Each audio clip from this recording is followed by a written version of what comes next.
That's so much.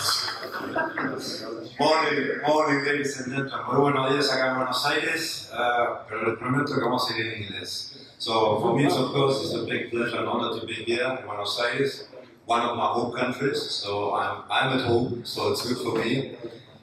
And it's a pleasure to be with you here.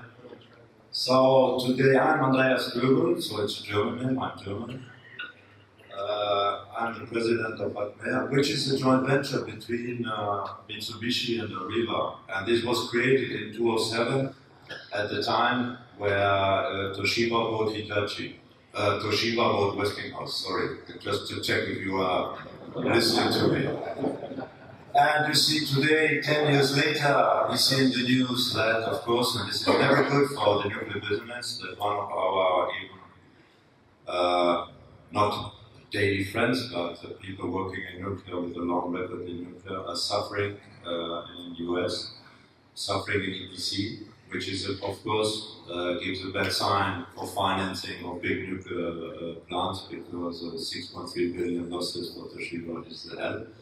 But at the time in 2007, when this was done, we had to rearrange the business, and therefore we decided, Mitsubishi Corporate and Arriva, to work together in a new development of a mid-sized reactor, which was the Atmea. So we were created and to develop and to construct this plant. I have to correct a little bit my friend André, because today Arriva is a joint venture. Nothing is done. He's right. So it is looked very likely that the 50% of Arriva will be taken over by EDF. This is likely. It's not done, so it's too early, because we're living in Europe. Europe is complicated. European Commission, you have to go through all these entities just to get the green light, so this will be done later. What is for sure clear is that Atmea will continue to market, because we do have two shareholders. One is Mitsubishi, one is EDF, and their interest might not be the same.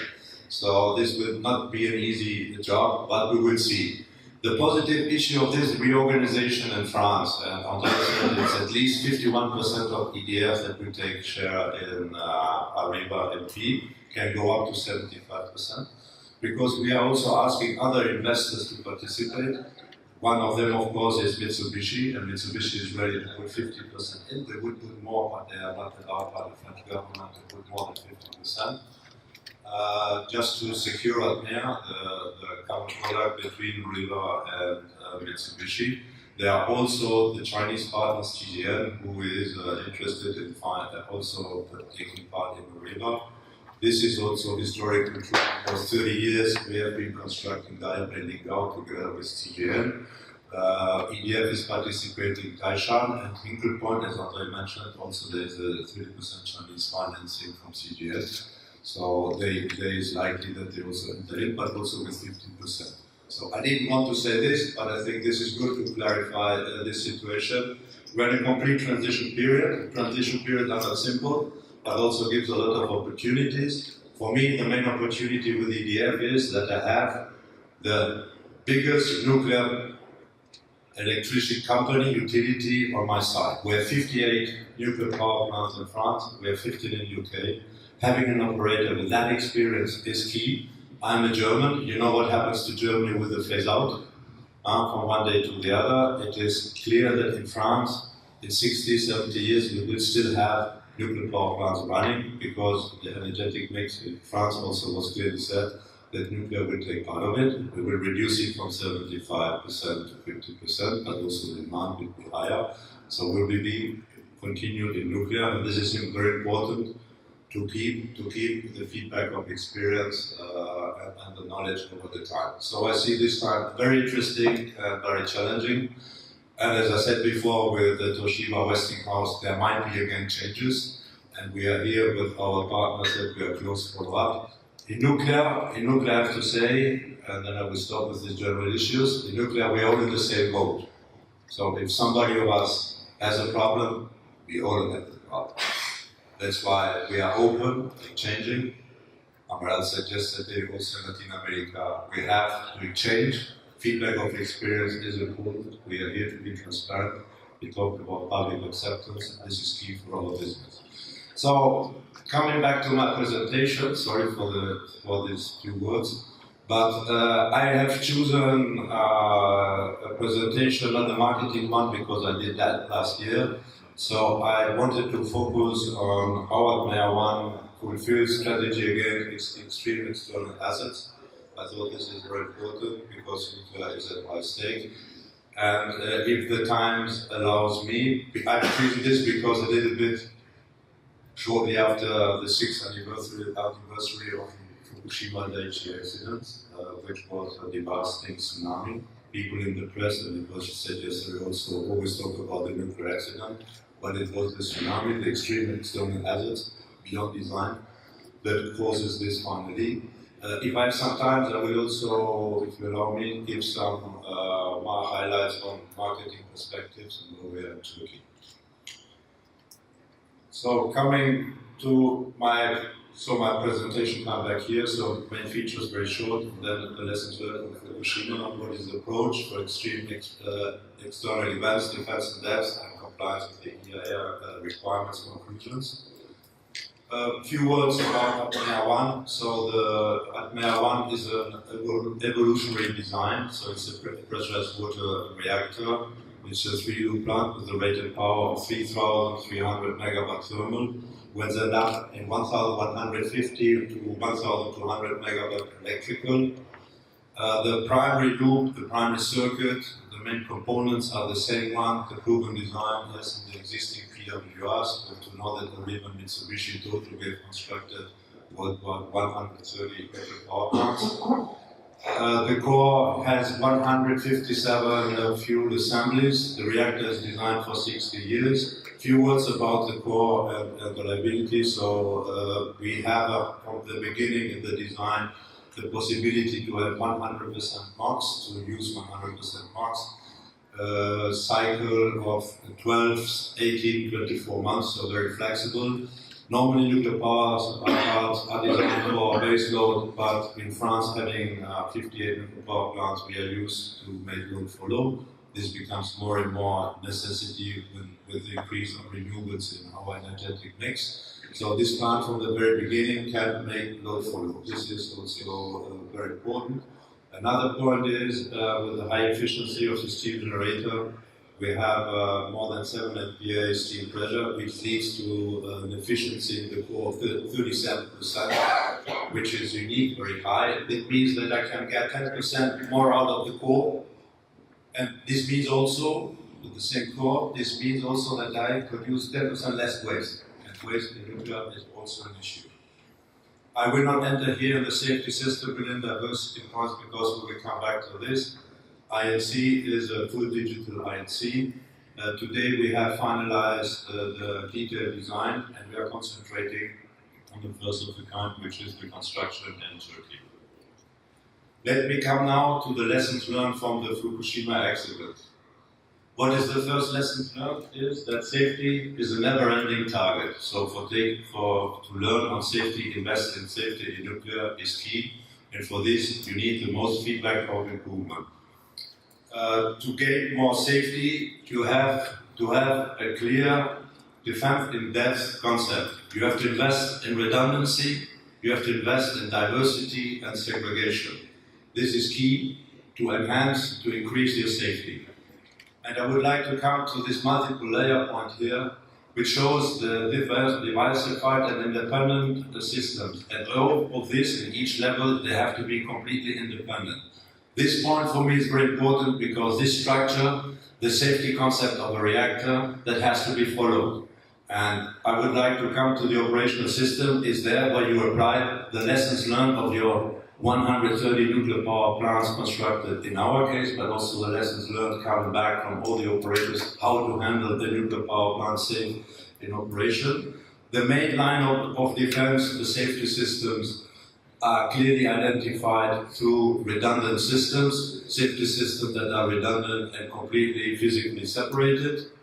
And then a complete independent next line is the severe accident preventive line, and prevention of this is done by diversity, by implementation of diversity. There's a clear lessons learned from Fukushima also. And the final layer is the severe accident mitigation line, where you have to show that even in the worst case, how to mitigate the core melt. So you have to provide core cultures, you have to show long-term coolability. These levels have to be completely independent, and you have to show that you manage them on all levels. And this is a big difference, for example, to the Americans. They start with probabilistic, stop thinking about an attempt minus something, -5, -6, and said, we don't continue on. This is not what we do in France. In France, we go deterministic, we request these 4 levels, cliff edge effect looking, and this is, for example, those reactors who cannot show this would not be licensable in France. And for example, there are other vendors where the design relies completely on the passive system on this main line of defense. And in the case that this passive system fails and is not a design basis, you automatically enter in a management of accidents management process where you have to use operational systems and so on, and you finally end up with a passive in-vessel retention where a lot of people don't believe that it works.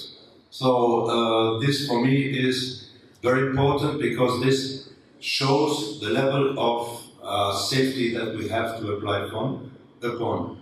And this is pointed out in the next table, where a little bit you see here for the normal operation, conservative design, as I've said, incident, accidents, we have reactor protection system, safety system, accident procedures, and for the prevention, there are several ideas. This is diversification, like the diesels and the ultimate heat sinks, so air coolers.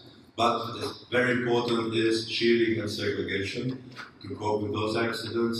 Extended protection of all installed equipment necessary to cope with extreme external hazards.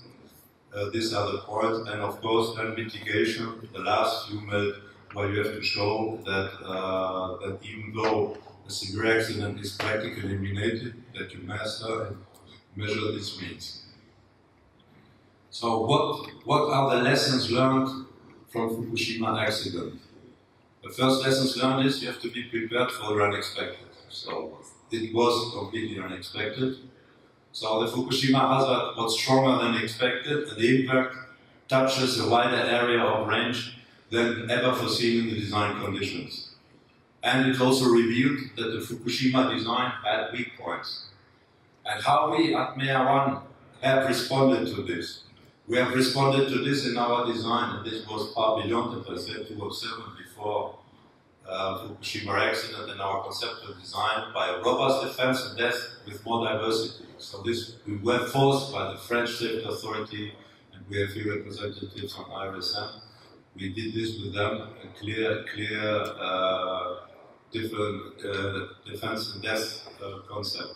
So we had to include more measures, not only for prevention, but also for mitigation of severe accidents, and of course taking into account all the experience feedback. We ended up in a protected installed equipment for the components itself.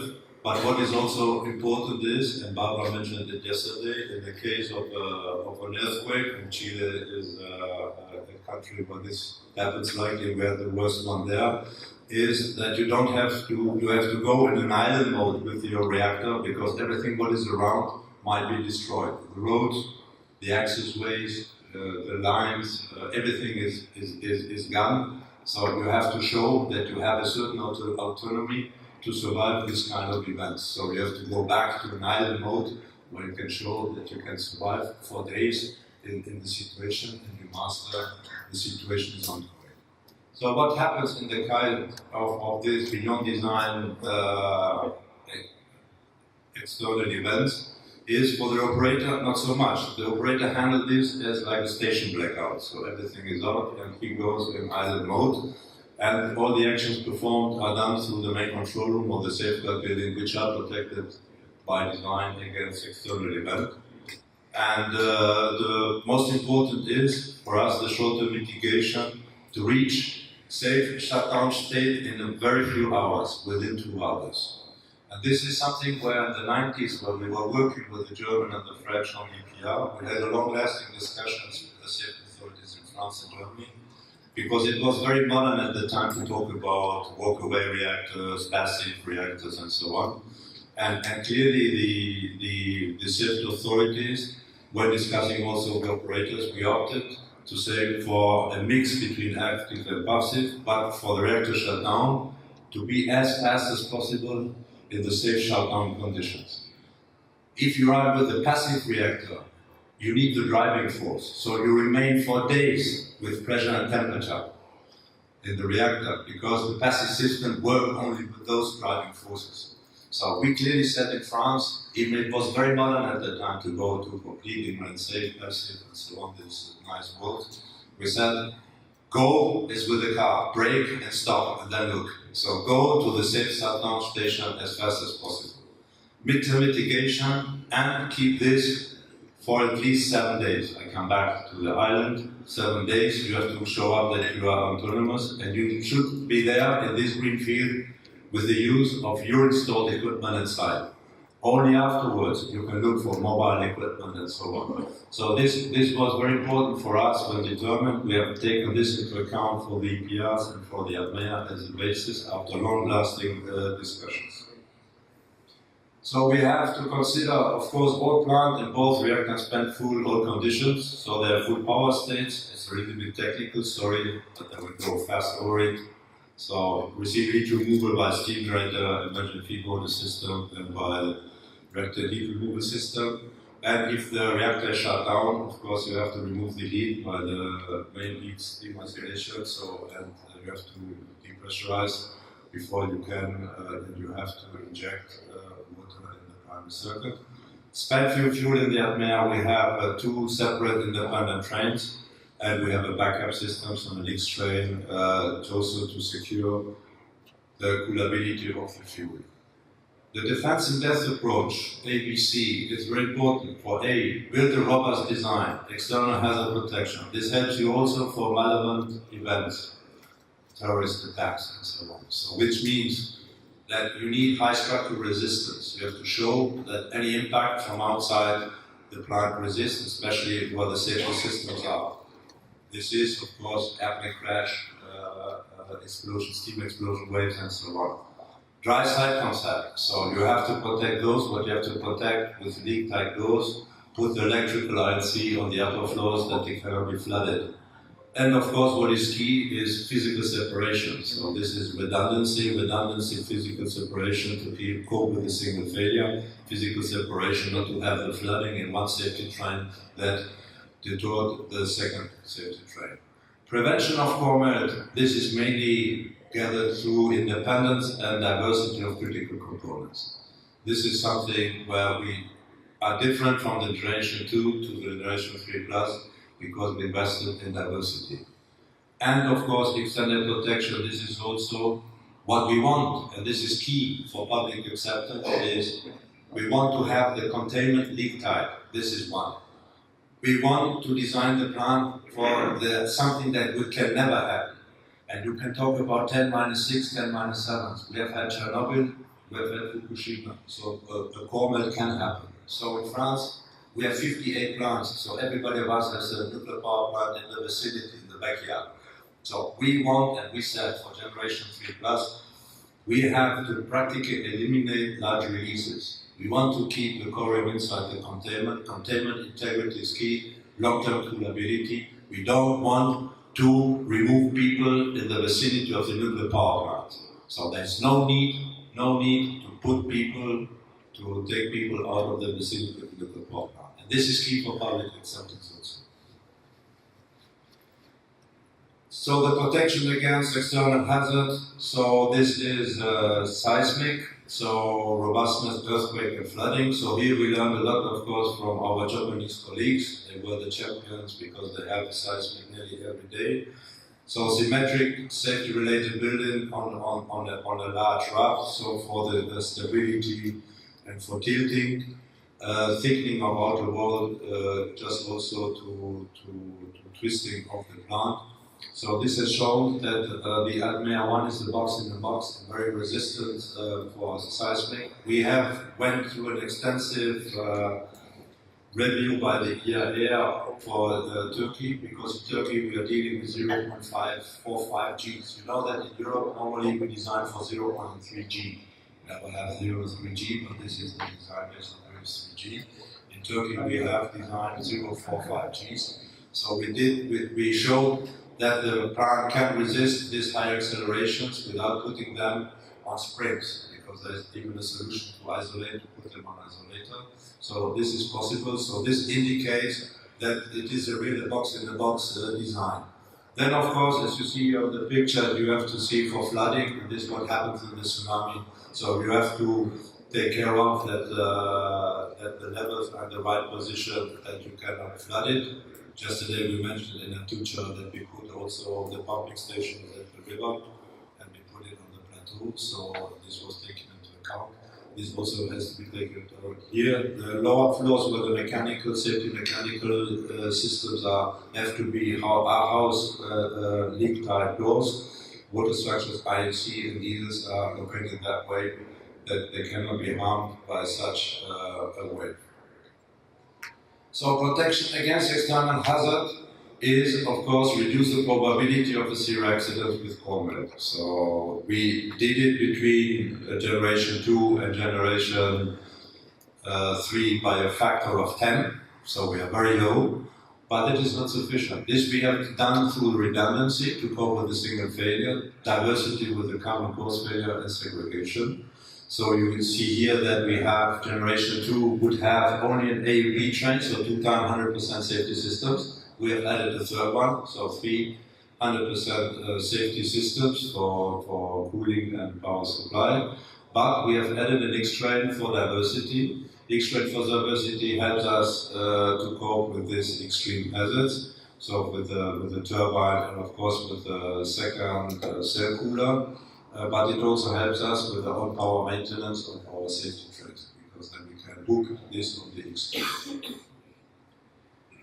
So this shortly on the core cooling. So as I said, 3 times 100% safety train and a diversified cooling chain. So in the case now on this next slide, this is how we handle this in extended protection against extreme external hazards. So all the pink part is needed to manage those beyond design basic accidents. In that case, what we have to do, we have the emergency feed water tank in each train, which has a capacity for 24 hours. So we inject the water inside the primary circuit. We have to come down with the pressure through venting so that we can hook on the residual heat removal system.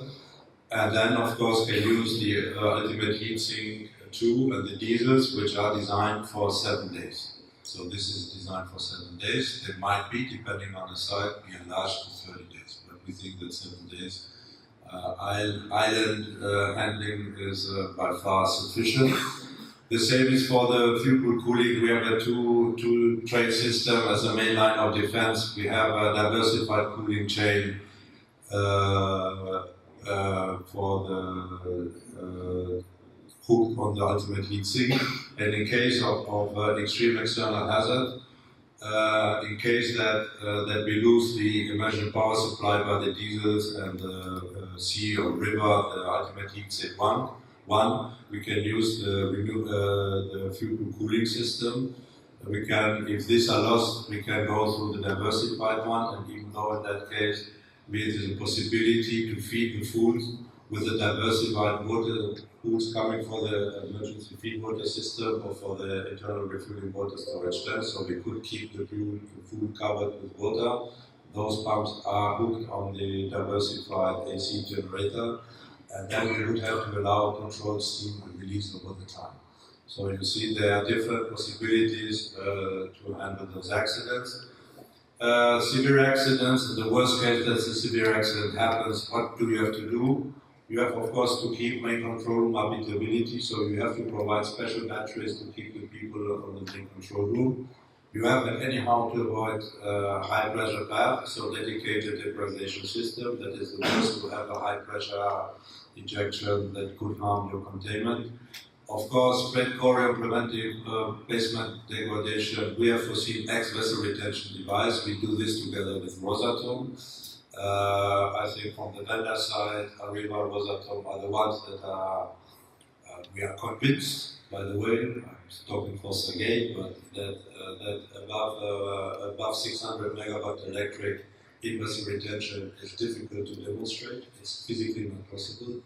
That's why we invested in the X-vessel retention, not because we like X-vessel, because we think that the one is hard to be demonstrated that it has. So we have here X-vessel retention, the Russians has it with another, but the principle is more or less the same. Of course, hydrogen Jacobiners to avoid explosion, and what is most important, keep the pressure at the lowest point in the containment, and provide long-term coolability of the containment by itself. So I would like to come to a point which is highly interesting, because the EIA requirements last year, EIA is a 2.1 revision of 2016. This encompasses all the experts, the nuclear experts, giving their advices, their good advices, what has to be done, what are the lessons learned after Fukushima. For us, this is, of course, for me, very important, because this I've taken as a benchmark automatically to see if my design fulfills those requests and those requirements, and I really ask the other vendors to do so, because, as I said before, nuclear safety is something that we don't want to make any compromise with. So here again, the 4 levels of defense, strengthening the plant design, is written here. So you have to have independent level of defense that you have to demonstrate and also see how to cope with defense effects. So radiological consequences, so avoid long-term off-site contamination, I'm reading one of them. Power sources and heat sinks, reliable emergency, food pool, you have not to take both together. So these are main points, and I really encourage you to go through these points, because it's very illustrative to see if your plant fulfills these requirements. So what is then the final consideration of all feedback of experience? And for me the most important asset is, as I said before, go as fast as possible to cold shutdown system in any situations. This is for me the emergency brake you have to go, and this is important. Extended autonomy, as I've said, 7 days, for me it's sufficient, but could be extended to 30. Installed outside, so diversity in the ultimate heat sink as well as in the energy provision through a turbine is, I think, key. We have to take into account to manage reactor side, but also fuel pool side. And of course, we have to have a look at enough margins to avoid any cleavage effects. So we're ready to go very deep, level by level, to see if we don't come to an end where we cannot demonstrate. For Atmea 1, that was interesting for me, but I think that we had, following all this, not to change any of our design basis of our concept. So we started in 2008 with the concept of design, because we fulfilled all those what is requested. So high level of safety, so use of proven technology and the latest safety requirement. Robust, I think this is important. We do this with strict redundancy and diversity, segregation, and of course extended protection. This has been reviewed by the Canadian, but especially by IS and IRSM, the French State Authority and TSO, and they have attested that Fukushima, that Atmea 1 is Fukushima safe by design. So I would talk, did I still have 5 minutes? Yeah, okay, sorry for you. But maybe worldwide activities, because it was a lot of technique, but worldwide activities, I think what is clear is the first of the kind will be constructed in Turkey. I have to say that of course the Atmea 1 is not something completely new. It is a small EPR, so the EPR is the big brother, the partner components, the steam generators, the fuel, same materials, same flows, so there is a proven design.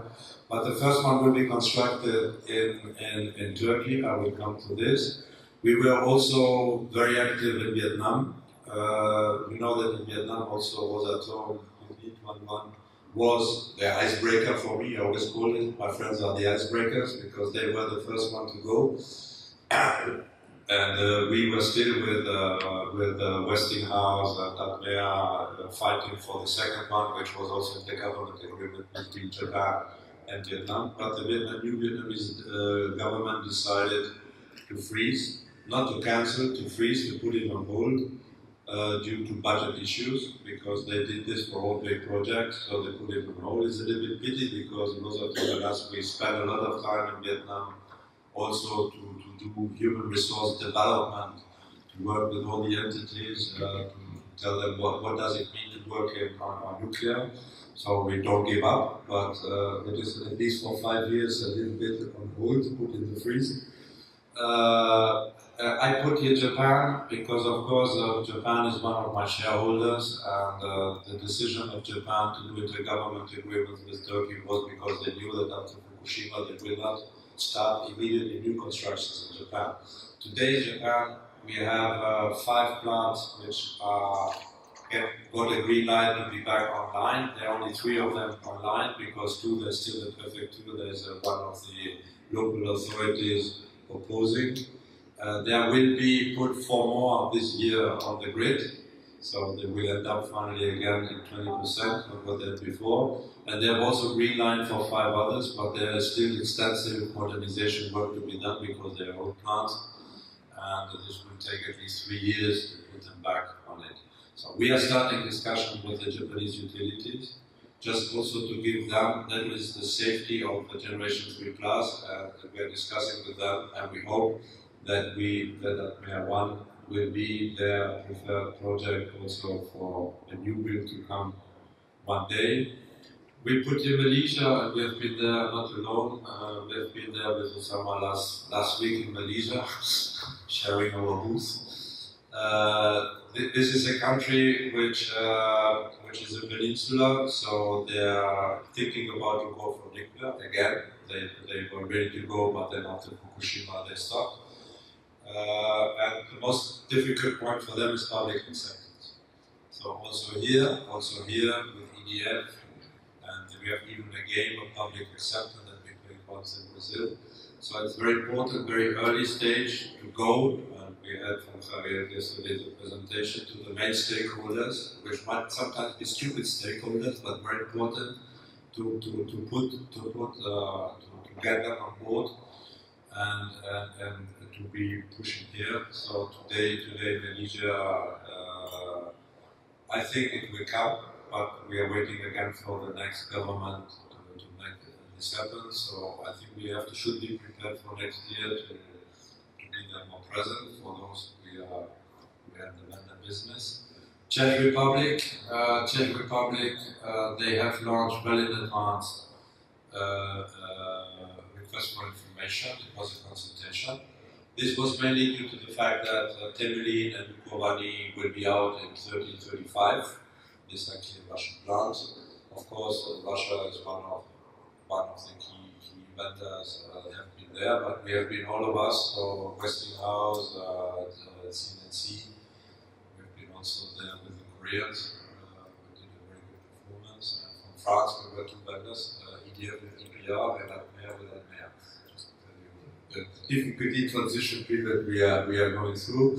But they will, and they are very strict in this, because nuclear is a strategical issue with the governments. So if you don't have the respective governments behind, it cannot work. So the government changes all 4 years, and in all 4 years in a long-lasting business like ours, it's crazy. So they are really doing this from very thoroughly, going through, and even though the construction is only for 30-35, they will start to the tender process next year. So this is interesting.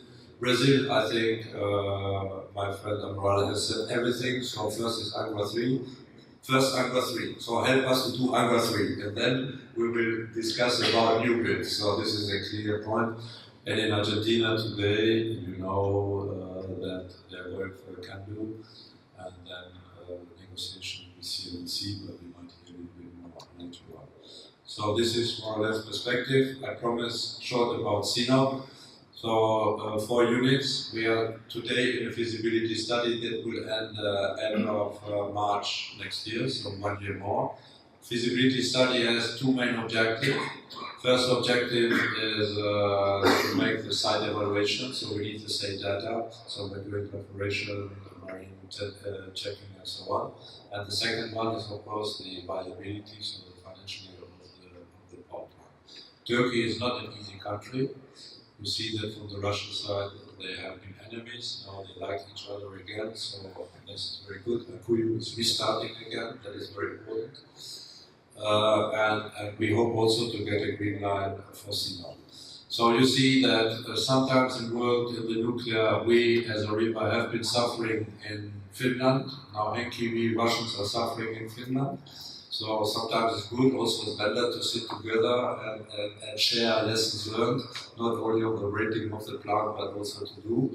They are working in Turkey, we are going to Turkey, so I think the nuclear world is small, and I hope to have all of you again on board. And please, nuclear safety is a nuclear culture that is in our heart. Thank you a lot for your patience. Thank you.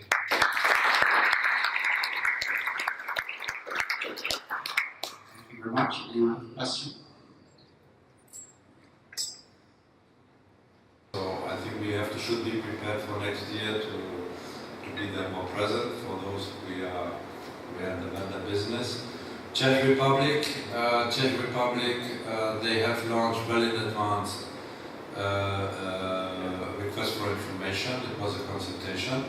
This was mainly due to the fact that Temelin and Dukovany will be out in 2035. These are clear Russian plants. Of course, Russia is one of the key vendors have been there, but we have been all of us, so Westinghouse, the CNNC, we've been also there with the Koreans. We did a very good performance. And from France, we were 2 vendors, EDF with EPR and Atmea with Atmea. Just to tell you the difficulty transition period we are going through.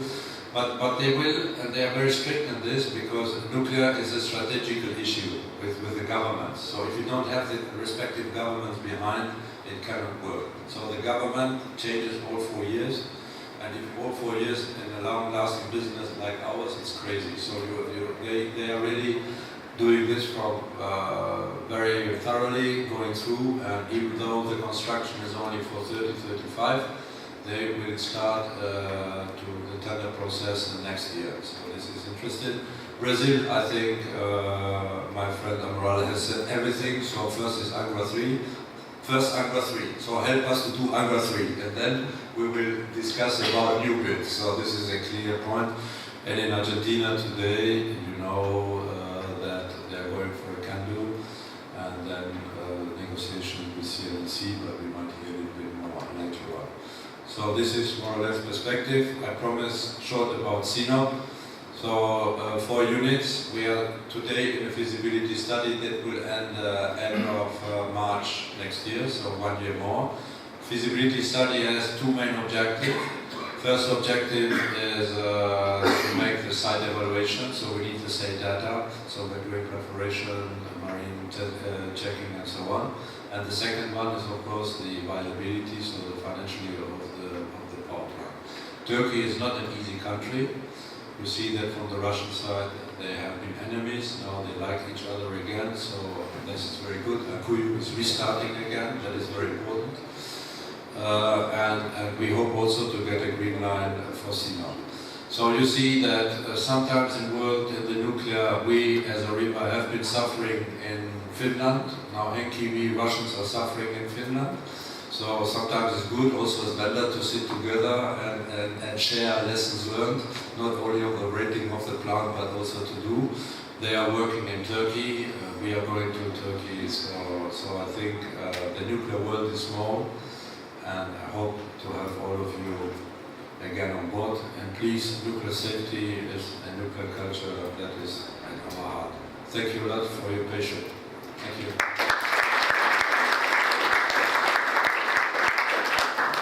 Thank you very much. Anyone have a question?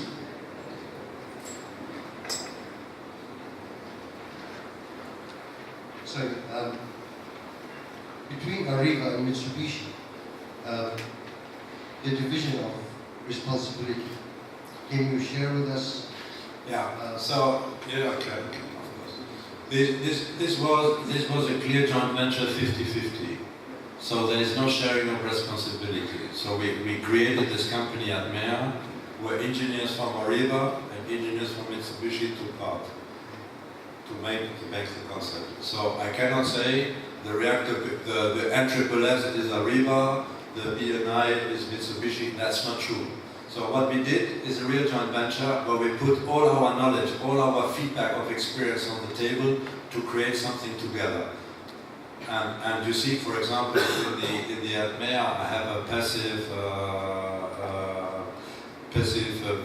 tank, which is with the Vortec, which is something that the Japanese have invented and are promoting. We have the core catcher with the typical one that we took from the EPR. So it's a clear mix. So there is no sharing on it. The issue is different for Turkey.